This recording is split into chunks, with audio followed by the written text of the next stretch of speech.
Morning, Yoga, Fana, Haiti, Mana, Tapu, from Arthur, Madam Pomina, Aya, Tanya, Faria, 20 man, Matapu, Faria, 20 that's out it. Let him make him that Faria, what?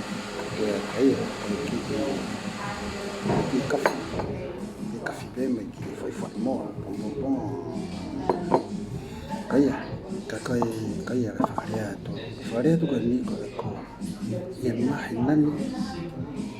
imahinani te kamata leva ko o atu na whakakapau e mana watapu o e mea e mana watapu ko whai pia mo ne takoni ko ka moto pia mo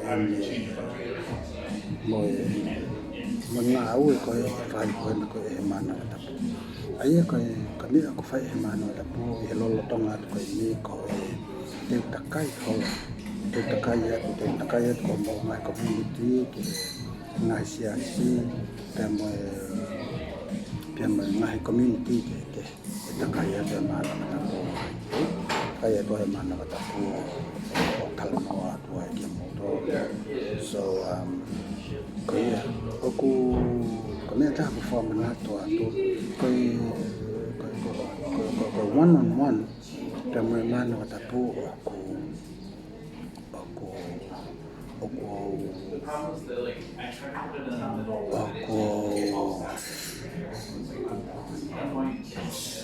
aku whakalere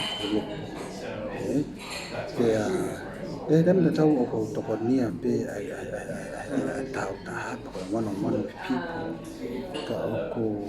aku ngawe kami aku whakamama whai whakalere koe aia ko hanga talaka mero ke mo whututaki mai ko mo whututaki mo ko whakau mo kau sekretari ko mo community ko mo grupo o whakalere ke hae mana watapu o tokoniat ka moto o tokoni whewhe o tokoniat ka taka moto watu e ngahi mea watu e ngahi whakaukau open atu e ngahi whakakaukau te ke lava pe ke tokoniat ka ko i hano manage ho aho manage ho stress o manage wa ngahi mea o ke whakaukau whai o hangi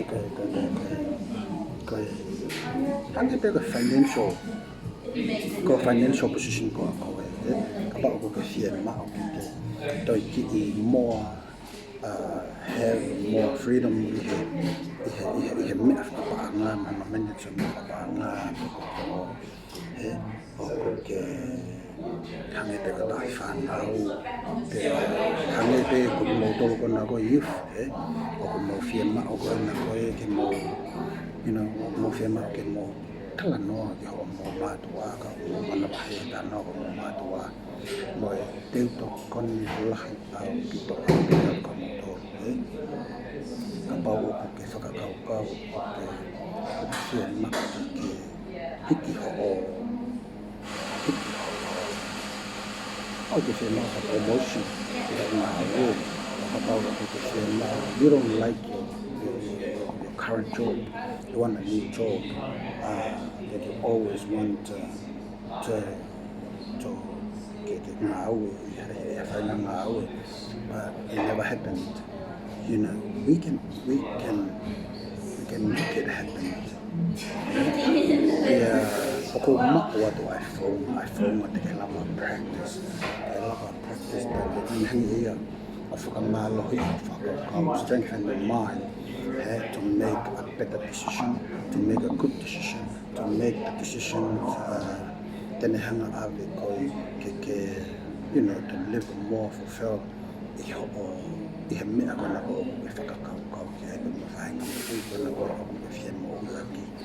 Rather than always have to follow by everyone. Yes, it's okay and it's good. I'm fine with where I am. It is actually underneath that feel my open in my navani. You breathe a little deeper. Me ako na po you say, oh,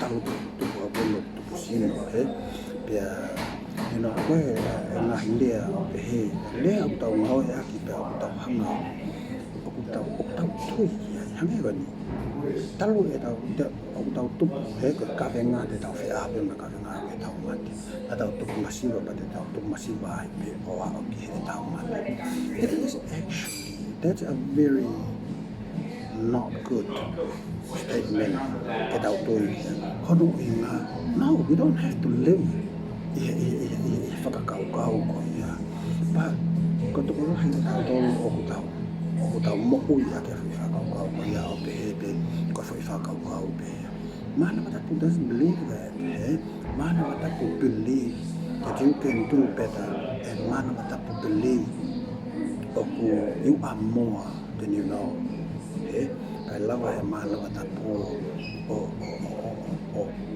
able boy. Get to mindset that you can live the life that you want. That you be able to make your dream, make your wish, make your desire become a reality. It is possible. You know, aku tahu yes. Aku tahu tu awan aku yes. Tahu apa? With God in it, everything is possible. Kami aku tahu aku find about the AI.